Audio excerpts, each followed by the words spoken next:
There's a ruling on an earlier point of order. I've reviewed the two notices of motion sought to be tabled. O'Brien and Bosk provides that on page 455 that motions may be made respecting the management of the proceedings and business of the House or its committees. The resolutions contained in the notices deal with those matters and are tabled.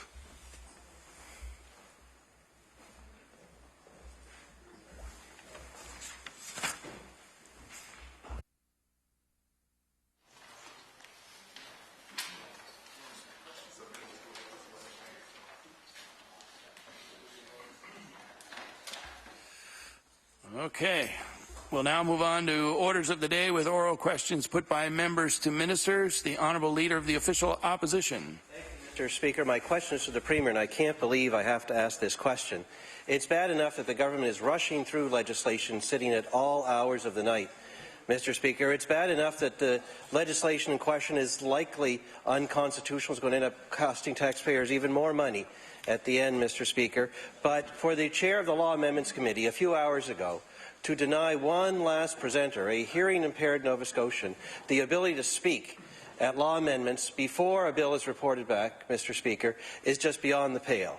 So I'd like to ask the Premier if he agrees to tell this House, if he agrees with the decision of the Liberal member for Cumberland North, the Law Amendments Committee Chair, to actually deny the ability of this gentleman, Mr. Tupper, to have his say before this bill is reported back to this House. The Honourable Premier. Thank you, Mr. Speaker. I want to thank the Honourable Member for the question.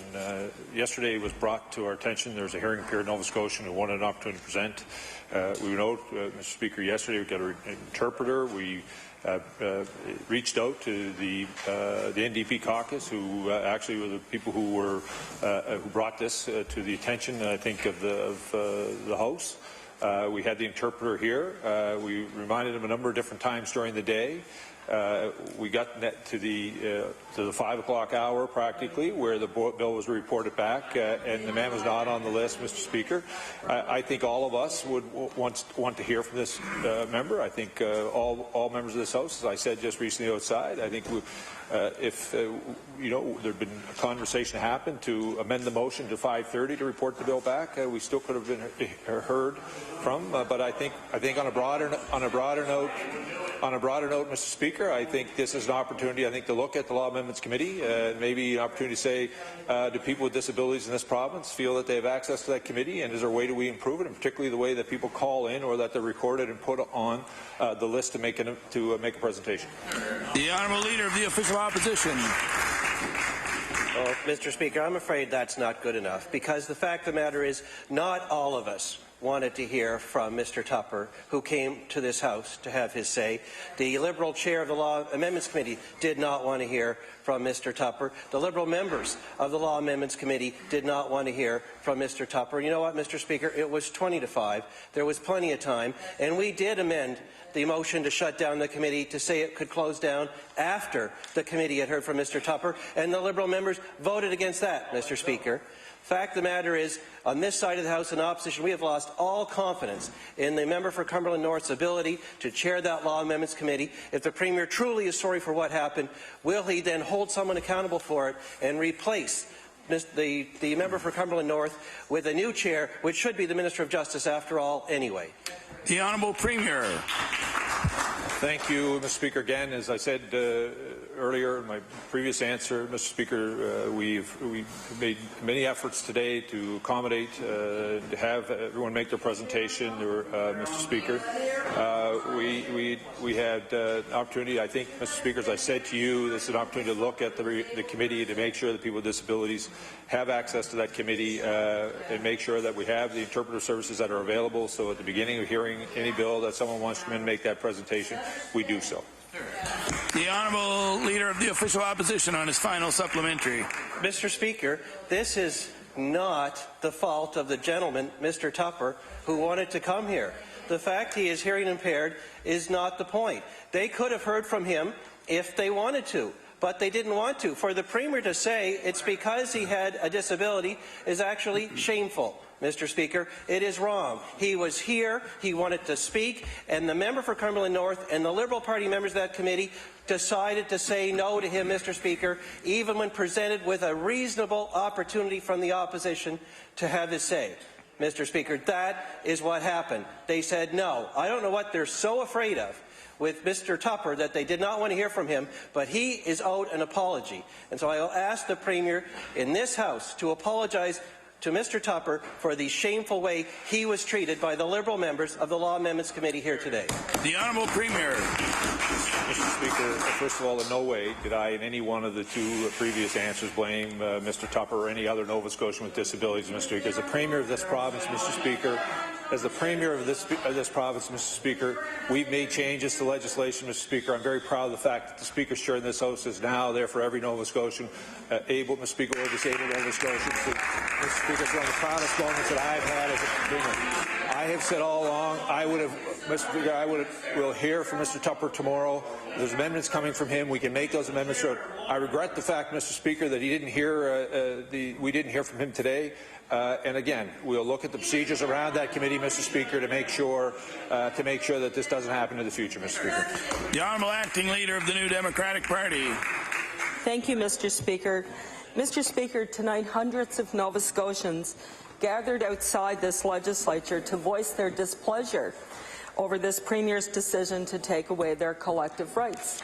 Teachers, social workers, doctors, nurses, highway workers, civil servants, correctional officers, paramedics, Nova Scotia Liquor Commission employees, and many, many others.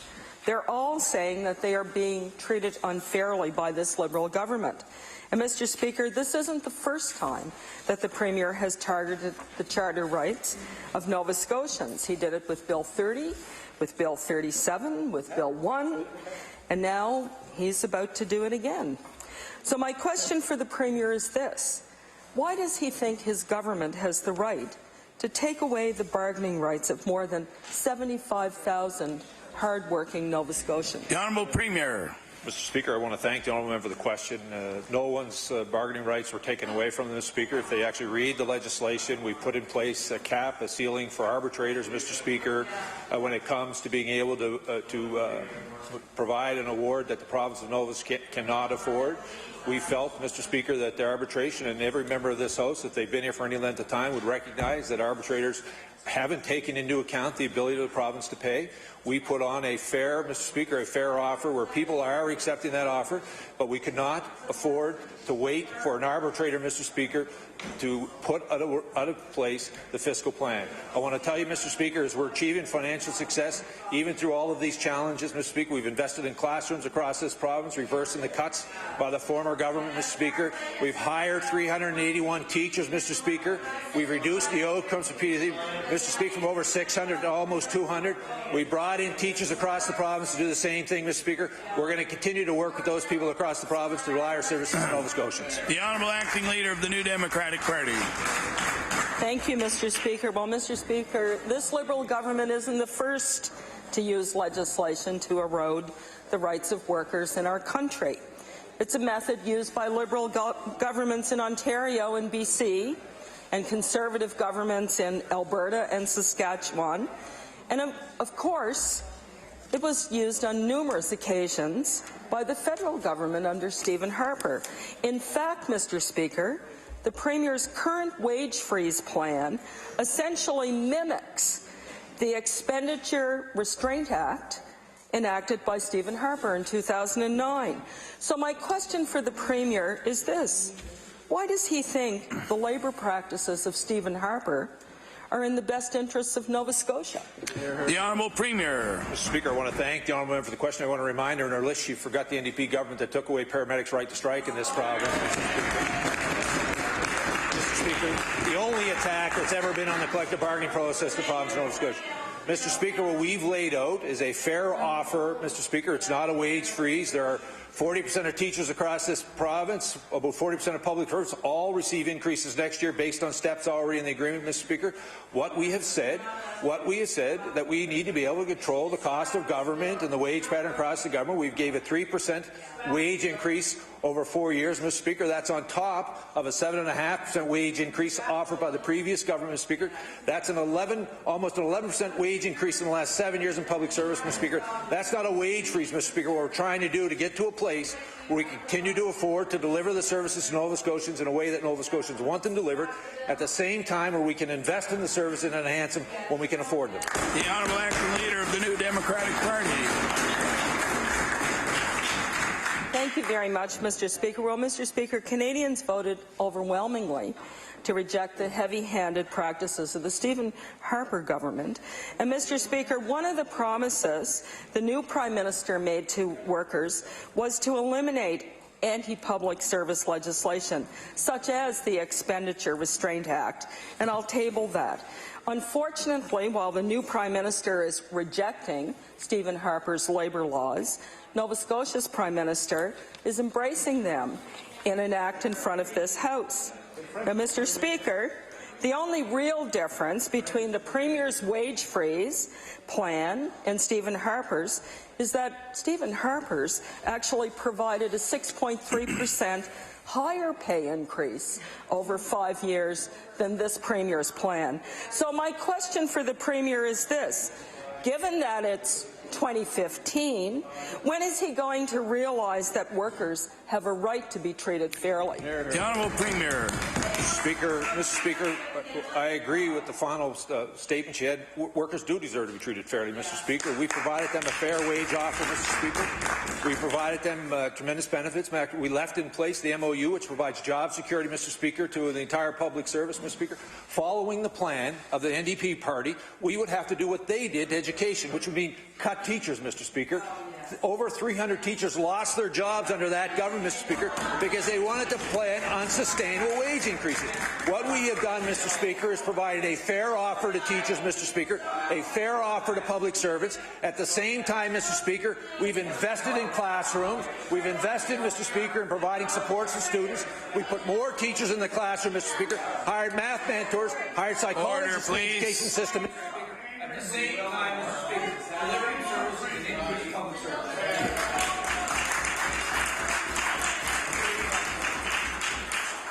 The Honourable Leader of the Official Opposition.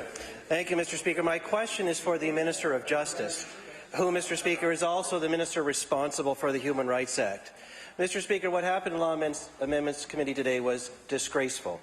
A hearing-impaired Nova Scotian wanted to have his say in law amendments. He didn't hear in plenty of time. He needed 10 minutes to tell his story to law amendments, and he was denied.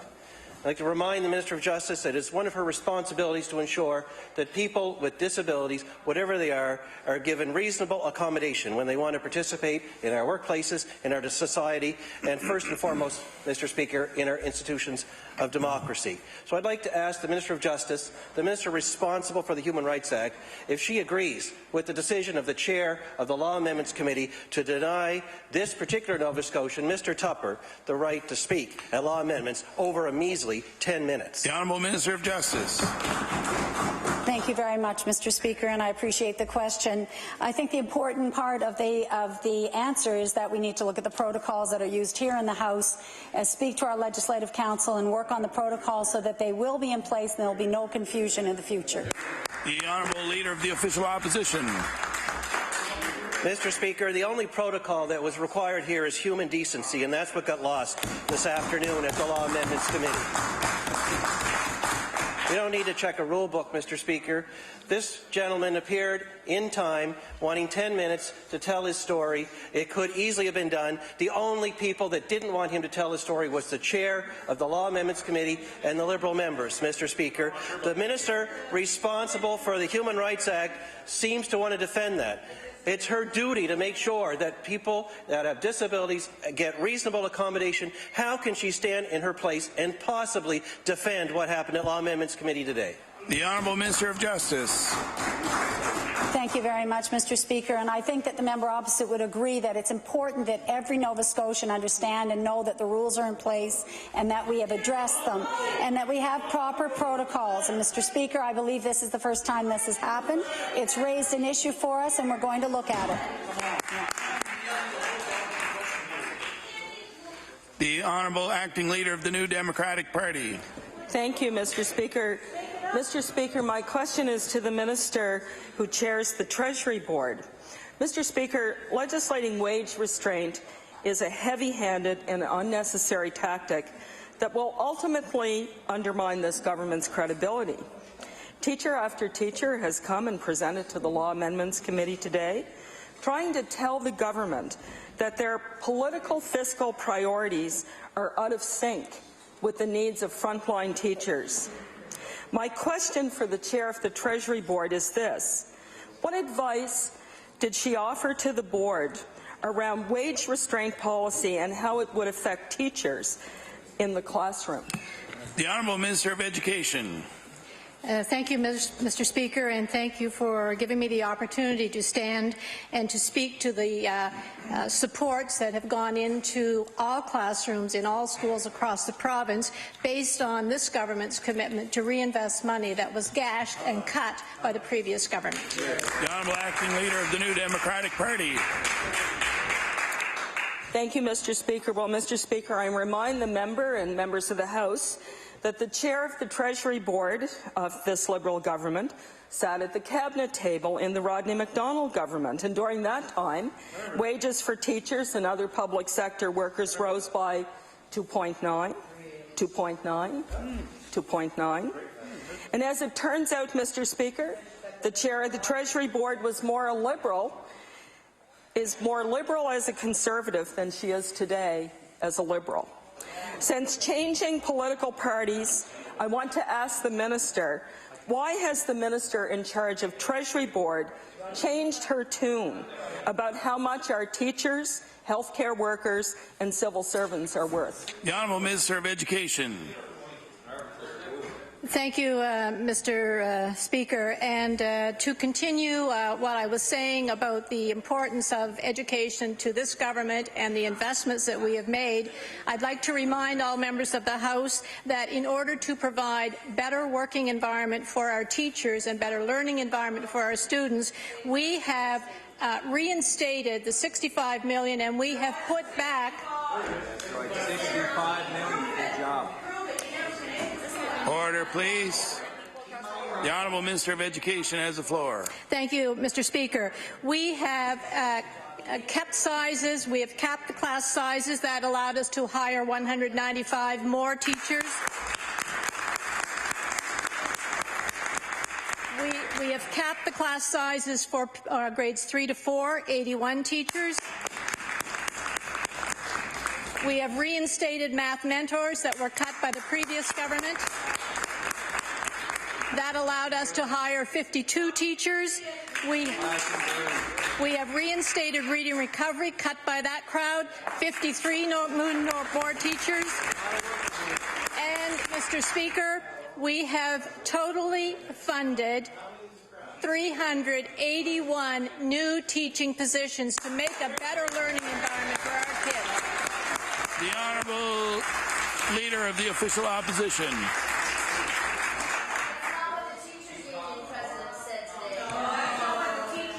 Order, please. The Honourable Leader of the Official Opposition has the floor. Thank you, Mr. Speaker. My question is to the Premier. Mr. Speaker, this government has a habit of bringing legislation to this House only to find out later that it is unconstitutional. When that happens, it ends up costing the taxpayers of Nova Scotia even more money, Mr. Speaker, in legal fees and consultants, and on it goes. We have a bill before the House now where the question is whether it's actually legal or not, Mr. Speaker. I'd like to ask the Premier, did his government get independent legal advice about the constitutionality of the bill currently before the House, and if so, from whom?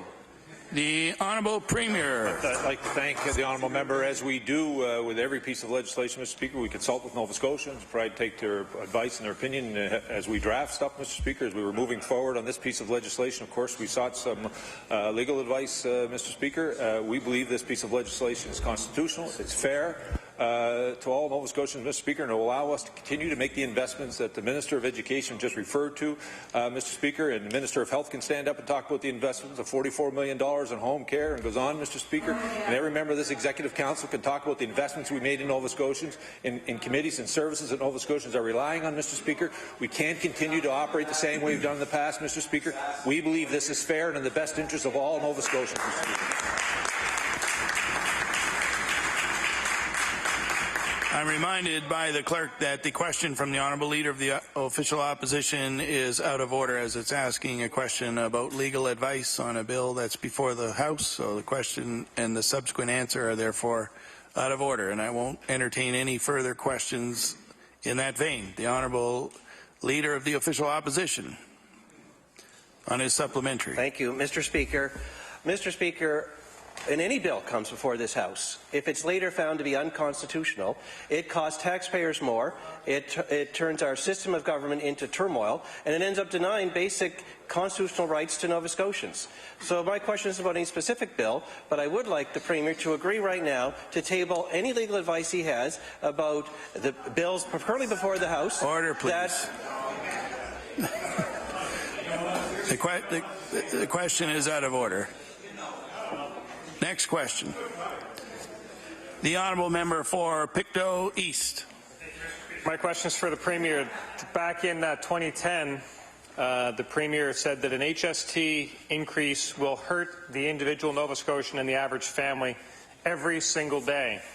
So I'm sure the Premier must have shuddered yesterday when he heard that the federal Liberals would refuse to rule out hiking the GST, because Nova Scotians have already felt the devastating impact of such an increase here under the NDP government. So my question today for the Premiers is, will the Premier support the Prime Minister if he decides to hike the GST? The Honourable Premier. Mr. Speaker, the Prime Minister will make the decisions on behalf of his government, Mr. Speaker. Canadians resoundingly supported him in the election. We'll continue to work with him to provide government to the people of Canada and the people of this province, Mr. Speaker. What we're focused on in this province is continuing to make sure that the service that we deliver to Nova Scotians are top quality, Mr. Speaker. We're investing in those services, health care, education, and they're sustainable in the long run. And we're going to continue, Mr. Speaker, to work on behalf of all Nova Scotians. I want to tell you, Mr. Speaker, what struck time after time after time. They complain about the fact that we're trying to control costs in the government. They stand on the opposite side, asking us to spend on more money, whether it's on roads, Mr. Speaker. You get the list goes on and on, Mr. Speaker. Yet at the same time, they want us to cut taxes, Mr. Speaker. How do we do both? The Honourable Member for Pictou East. Thank you, Mr. Speaker. I think all we're asking from this government is the same as every Nova Scotian. Learn how to manage things. So my question for the Premier is, if the Prime Minister hikes the GST, will the Premier reduce it here in the province? The Honourable Premier. Mr. Speaker, I want to thank the honourable member for the question. It gives me an opportunity to recognize, Mr. Speaker, that we've actually controlled spending in this province, Mr. Speaker. Something quite frankly, Mr. Speaker, the people of Nova Scotia haven't seen for over a decade, Mr. Speaker, and we're working at the same time as we're doing that. We're investing in services, Mr. Speaker. We've invested in classrooms across this province to ensure their kids have the learning environment. We've invested in teachers, Mr. Speaker. We've invested in home care workers to ensure that Nova Scotia require home care services, Mr. Speaker. Order, please. The Honourable Premier has the floor.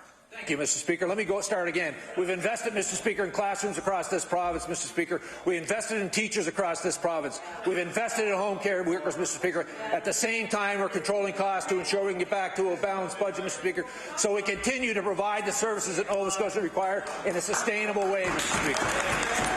The Honourable Acting Leader of the New Democratic Party. Thank you. Mr. Speaker, my question through you is... Order, please. The Honourable Acting Leader of the New Democratic Party has the floor. Thank you, Mr. Speaker. My question through you is to the Minister of Justice. Mr. Speaker, the Law Amendments Committee is a valuable and important part of how laws are made in Nova Scotia, and we're the only jurisdiction in North America that gives members of our province the opportunity to have their say on legislation before it's passed. And this is something I think we're all very proud of, Mr. Speaker. Yet this Liberal government has dramatically limited people's time to have their voices heard, and in some cases denied people the opportunity to do so. So my question for the Minister of Justice, the Attorney General, and the Chair of the Law Amendments Committee is, what is her justification for limiting the opportunity people have had to be heard at Law Amendments Committee? The Honourable Minister of Justice. Thank you very much, Mr. Speaker, and I've certainly had the privilege of being a member of that committee as well in opposition. We have very capable members on the committee, and I believe that the time allotted per presenter was set by the previous government, and that was already in place. The Honourable Acting Leader of the New Democratic Party. Thank you, Mr. Speaker. Mr. Speaker, many teachers, for example, to use one example, have been turned away, and many would have liked to have come, except they're teaching. And the hours have not made it possible for them to come and have their say on this bill, which is really unfortunate, Mr. Speaker. Additionally, Mr. Speaker, it is the Minister of Justice and the Attorney General who is the chair of the Law Amendments Committee. So, Mr. Speaker, I want to ask the Minister, why is it that she, as the chair of the Law Amendments Committee, has not been chairing that committee? The Honourable Minister of Justice. Thank you very much again, Mr. Speaker. And just to the earlier part of that question, the committee sat last night until 10 p.m. That's well after the hours of school. So I do believe that there's an opportunity and an ample opportunity for people to come. So I think that that's very important. And again, I reiterate that we have very, very capable members to sit at that committee. Thank you. The Honourable Member for Pictou East. Thank you, Mr. Speaker. My question is for the Minister of Community Services. Department of Community Services has just advertised for the head of a centralized service unit. In the job posting, it says, Centralized Client Services is a new organizational unit established through the department's transformation and will ultimately deliver many client services that are not required to be delivered in a client-facing manner. I'd just like to ask the Minister today, is the Minister moving the department to a call centre type approach to client service? The Honourable Minister of Community Services. Thank you for the question. No, we are not moving to a call centre, but one of the main complaints that I get in my office, and I'm sure many other people around here in the House, is that when people want the service or they want an answer, they don't care who gives it to them. And it's very important that people who need our services get an answer in a timely way. And we know that's not happening now. So part of the transformation is looking at service delivery that's better going to meet the needs of people so that they're not waiting a couple of days to answer a simple question that quite frankly is important to them at that time. The Honourable Member for Pictou East. Thank you, Mr. Speaker. I thank the Minister for the response, but I'm not sure that people will take much comfort in that. At the same time, this government is saying to employees to find savings, and they can keep them. So people in community services are saying, what services should they stop delivering to Nova Scotians that would then translate to savings that they can keep? The whole premise just seems so bizarre, and maybe the Minister can explain to me what the government has in mind with that. The Honourable Minister of Community Services. Thank you, Mr. Speaker. Whenever you improve services, that's a good thing for the people who rely on them. And everything that has been saved through transformation has been reinvested back into community services. We recently have been putting out RFPs so that we can have people come to the table, work with the subject matter experts within the department, and look at transformation in a long-term way that really meets effectively the needs of Nova Scotians who rely on our services. And quite frankly, it's long overdue. The Honourable Member for Pictou West. Thank you very much, Mr. Speaker. My question through you is to the Minister of Business. In March of 2014, Sean Murray, a respected and successful businessman from Pictou, was asked by the Liberal government to coordinate a group of municipal and business leaders to respond to the fallout of job cuts at the Michelin tire plant located in Pictou West. Will the Minister please provide an update from this group? Thank you. The Honourable Minister of Business. Thank you, Mr. Speaker, and I thank my colleague for the question. I'm not familiar with the specifics of the question that my colleague is asking for, but certainly prepared to gather that information and provide that to her. The Honourable Member for Pictou West.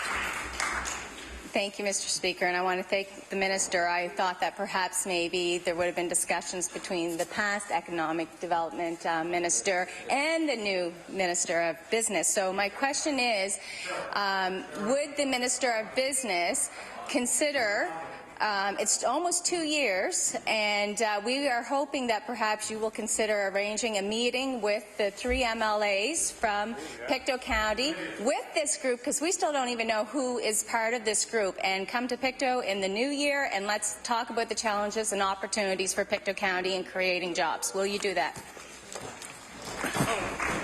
Just want to remind the Honourable Member not to refer to members opposite directly. The Honourable Minister of Business. Thank you, Mr. Speaker, and I thank my colleague for the question. One of the things that has been apparent in our government, particularly in Pictou County, and I think my colleague will recognize this, I spent considerable time in Pictou County engaging our municipal colleagues. I haven't had this specific discussion with representation from Pictou County, but certainly in the future would value the opportunity to reach out and speak with any business or business owners in the province to hear their views on how we can drive the economy to the benefit of all Nova Scotians.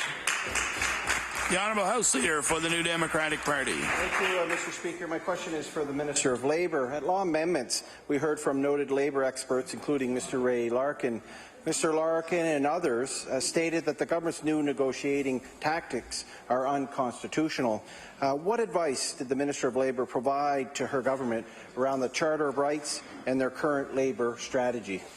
The Honourable Minister of Labour. I want to thank the honourable member for the question. I personally did not provide any advice. Thank you. The Honourable House Leader for the New Democratic Party. Thank you, Mr. Speaker. I find it quite interesting that the Minister of Labour has not been involved in talks on how the new government is moving forward with labour strategy, Mr. Speaker. So I'd like to ask the Minister, does she find it odd that she's not involved in labour strategy for the Liberal government? It's the same question. It's the same question.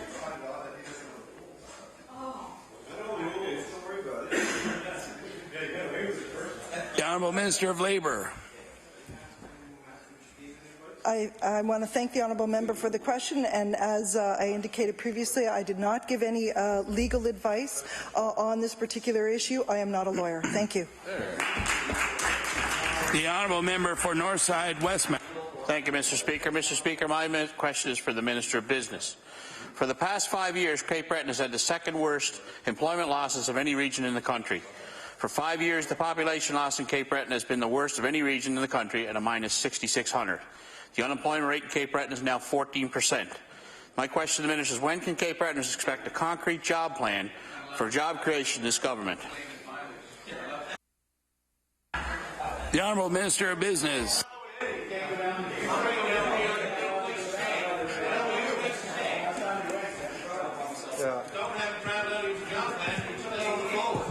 He called.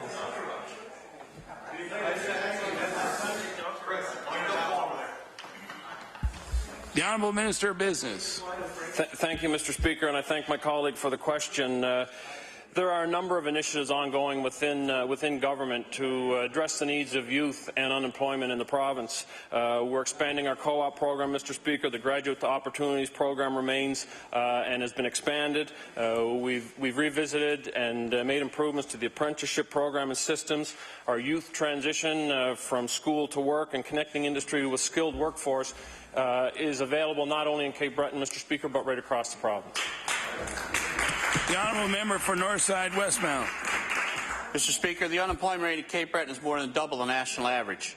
All regions outside of Halifax has an unemployment rate above the national average. The population, labour force, and the economy of Cape Breton has been a downward spiral for far too long. This is a trend that's growing more and more common in all areas of Nova Scotia. Can the government commit to developing a youth strategy to ensure we can breathe new life back into our rural economies?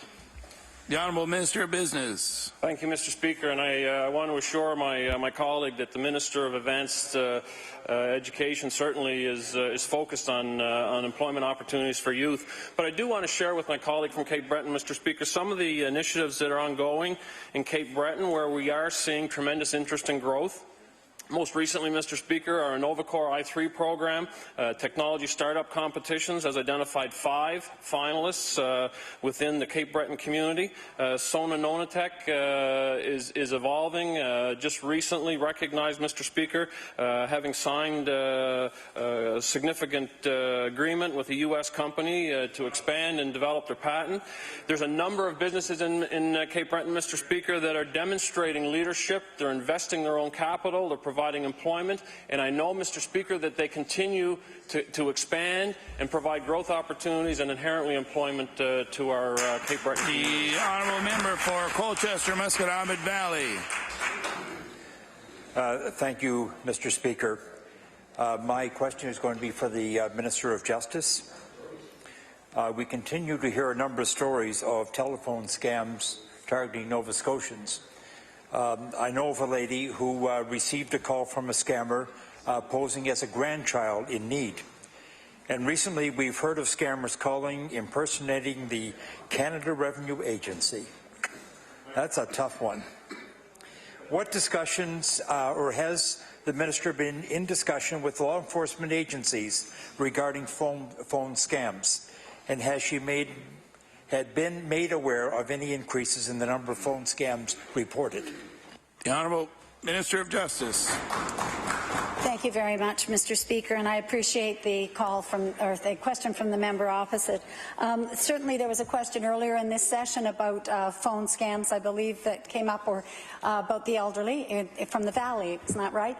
Anyway, in speaking to that, I had, after that session, spoken to my staff about that. We're in regular contact with the police forces around the province to ensure that they're always up to date on what's going on. They inform us, and we also do our utmost to inform the public through public education. The honourable member for Colchester, Musqueam Valley. Thank you, Mr. Speaker. It's usually my age group that gets the calls.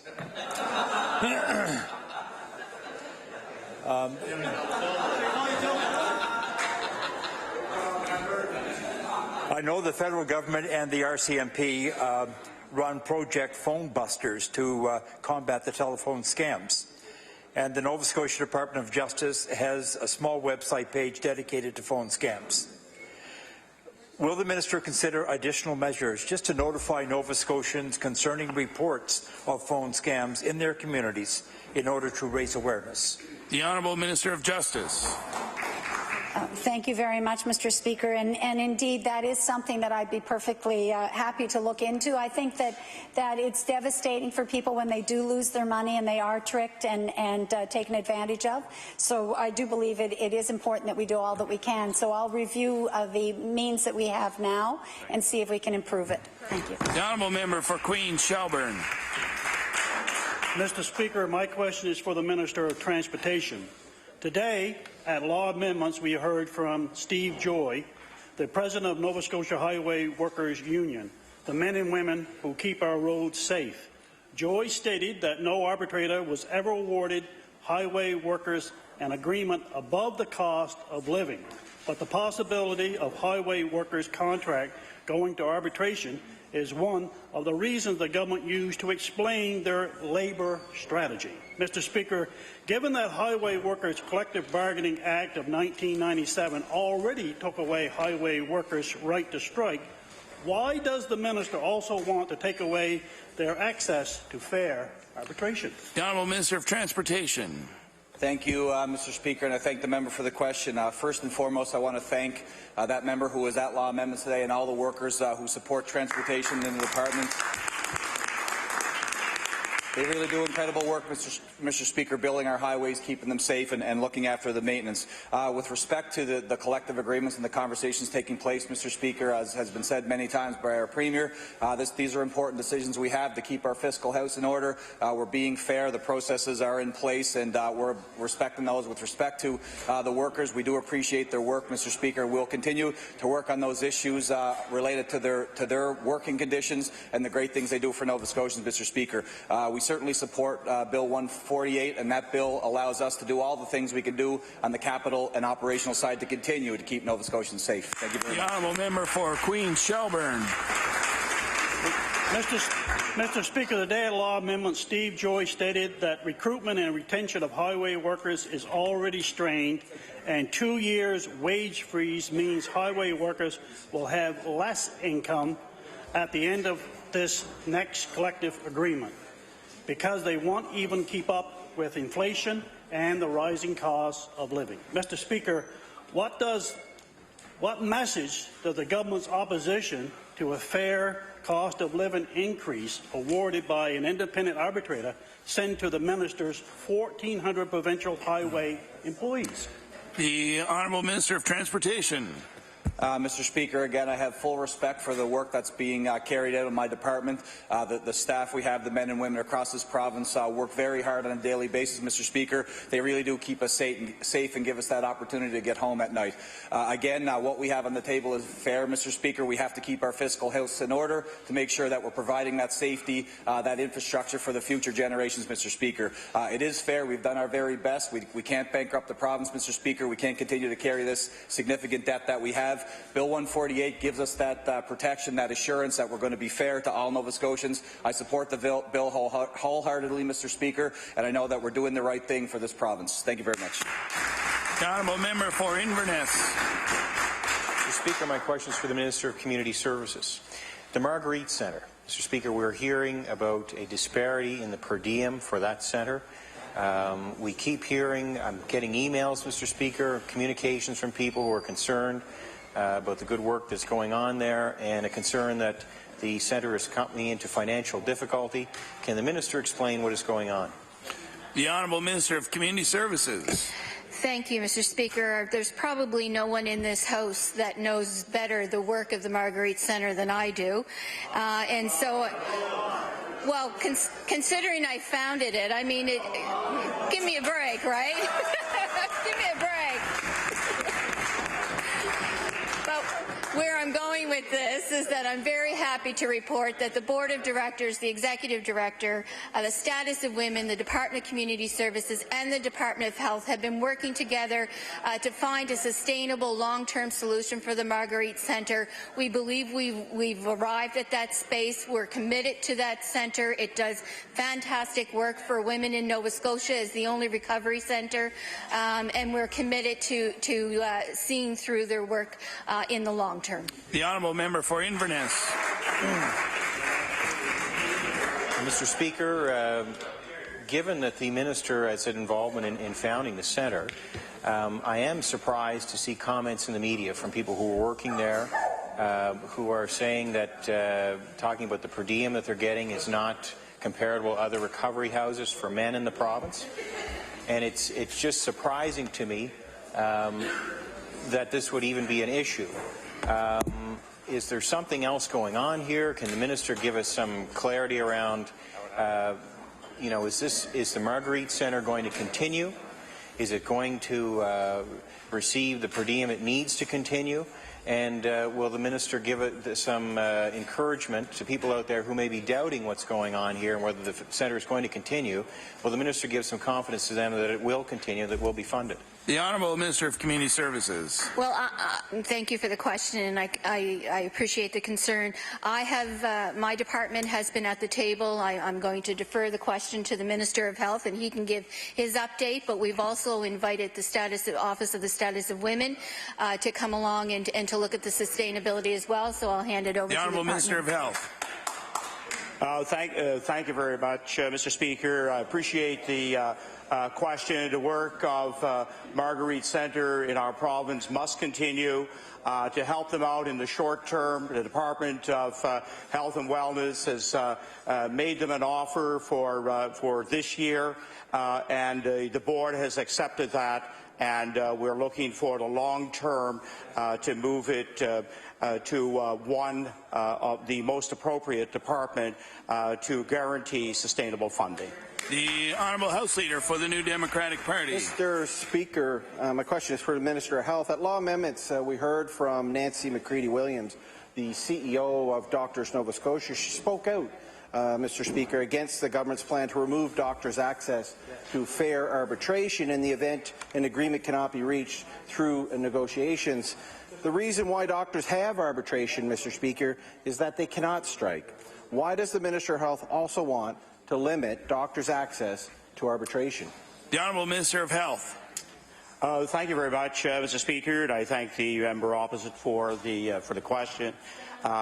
We all know that doctors have a very different arrangement in terms of employee-government relation. They provide a contracted service. Yes, they can be impacted by arbitration. However, I can say in terms of the physicians, the master agreement is my understanding that things are going very well, and I'm sure they will remain on track with the remaining scheduled meetings. The Honourable House Leader for the New Democratic Party. Thank you, Mr. Speaker, but the ironic thing is that doctors have never resorted to arbitration. It's an essential tool, though, that motivates both the doctors and the government to look at solutions and compromises, Mr. Speaker. Nancy McCready-Williams also stated that the government's tactics sends a negative message to physicians working in an already tenuous environment, Mr. Speaker. Given that the Minister of Health is already struggling to recruit and retain doctors in Nova Scotia, especially in rural communities, why is he sending doctors such a negative message? The Honourable Minister of Health. Thank you very much, Mr. Speaker. What I can say to the member opposite is that we have not at any point during our time in office sent a negative message to doctors, and I have established our department has a great working relationship with doctors. In fact, we have worked hard to rectify a couple of situations, in fact, that were even before the college involving large groups of doctors, and we have brought that to a successful resolve, and we'll bring this contract to a successful conclusion in the coming weeks.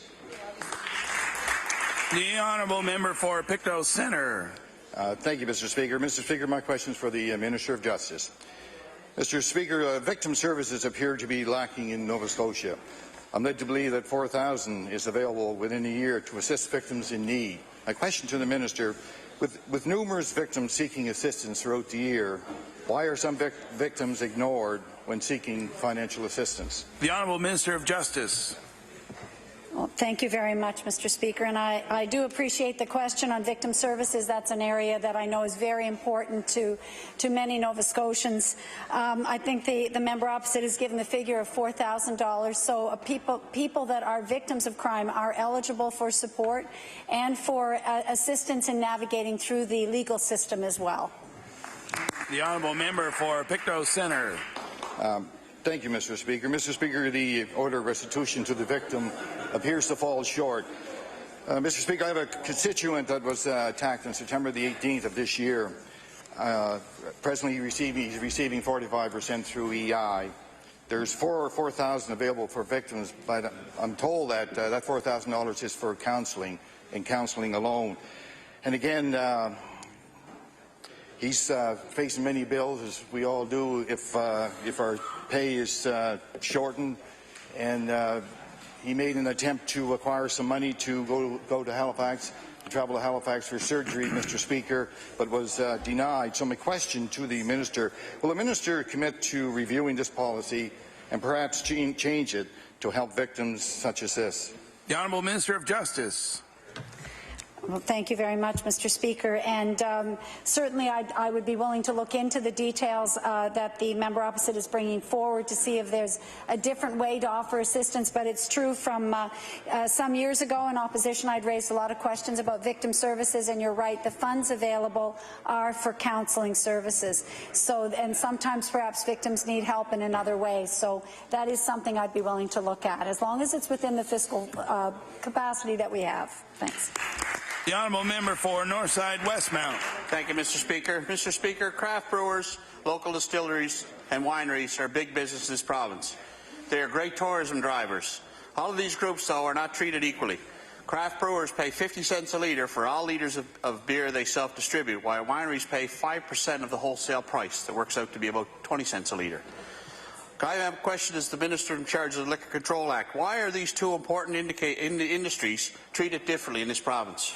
The Honourable Minister of Finance. Thank you, Mr. Speaker, and just want to thank the member for the question. Of course, an important question, Mr. Speaker, and I've had the opportunity to have some discussions with representatives of the association in an informal capacity, Mr. Speaker. Received a couple of letters asking about this particular issue, Mr. Speaker, but I haven't had an opportunity to sit down in a formal capacity to discuss with the representatives. But certainly, looking into this particular inquiry is on the agenda, and we'll take a look at that and see if we can work something out. The honourable member for Northside Westmount.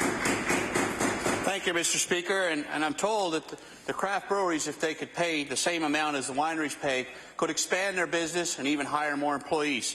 So I'll ask the Minister, will he commit to sit down with Craft Brewers Association Nova Scotia and find a solution early in the new year so these people can get on in our tourism this summer? The Honourable Minister of Finance. Mr. Speaker, again, I appreciate the question, and of course, Mr. Speaker, as I'd indicated earlier, this is something that I have heard. I've had informal conversations, Mr. Speaker, with the Executive Director as well as the President and a number of members of the Craft Brewers Association, Mr. Speaker, just a couple of weeks ago. And I've also received correspondence from the Association, and we have been working to get together a sit-down meeting with them. Mr. Speaker, my schedule's been quite busy. We're working to find a time that works out for both parties to sit down as soon as we can in the new year. We'll do that. Order, please. Time allotted for oral questions put by members to ministers has expired. Just before we move on to opposition business, I just want to take this opportunity to remind everybody that there's some good reading in O'Brien and Bosk on page 503. With regards to questions, should not seek information that is secretive in its nature, such as cabinet proceedings or advice given to the Crown by law officers. Friendly reminder, O'Brien and Bosk, page 503. The Honourable House Leader for the official opposition, now with opposition business. Thank you very much, Mr. Speaker. Can you call private members' public bills for second reading? Now call private members' public bills for second reading. Can you call bill number 119? We'll now call bill number 119. The honourable member for Pictou West. Thank you very much, Mr. Speaker. It's the most wonderful time of the year, but what if it's not? TV commercials, Christmas carols, and social media all